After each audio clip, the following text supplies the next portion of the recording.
क्या आपने सोचा है ये आग सिर्फ कुदरती आफत थी या इसके पीछे कुछ गहरा राज छुपा था? आज हम अनकवर करेंगे वो सच जो सबसे छुपा हुआ है। 7,500 से ज़्यादा अमला दिन रात इस आग को बुझाने में लगा है। 1162 फायर इंजन्स और 31 हेलीकॉप्टर्स को तैनात किया गया है और 6 वाटर टैंकर एयरक्राफ्ट ऐसे इलाकों में काम कर रहे हैं जहां पहुंचना मुश्किल है। लेकिन सवाल ये है कि ये सब शुरू कैसे हुआ। थर्सडे 7 जनवरी 2024 को सुबह 10:30 बजे पालासीट फायर का पहला रिपोर्ट आया। सिर्फ 20 मिनट में यह आग 20 एकड़ से 200 एकड़ तक फैल गई। रात तक ये 16,000 एकड़ कंज्यूम कर चुकी थी। सांता आना वाइंड्स, ये तेज़ हवाएं जो 60 मील्स पर आवर की स्पीड से चल रही थी, इसने इस आग को सुपरचार्ज कर दिया।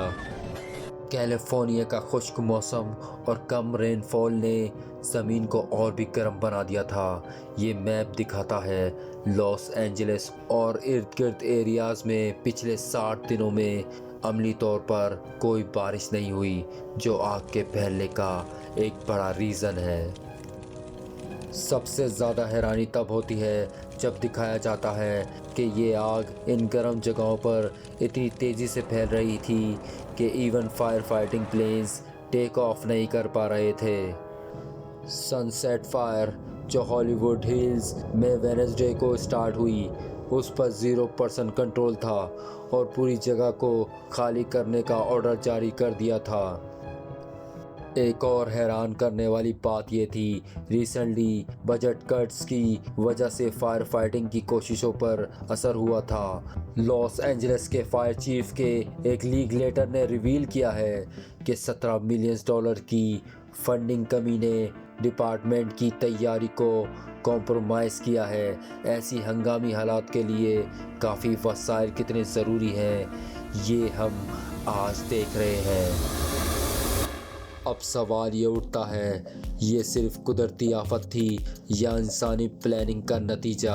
कुछ क्रेडिबल रिपोर्ट्स ये तजवीज़ करती हैं। लॉस एंजलिस की कुछ रिपोर्ट्स मिली हैं, कुछ लूट मार और आग जलाने वाले मुलजिम्स की फुटेज रिलीज़ किए गए हैं जो जंगल की आग के दौरान चार्ज किए गए।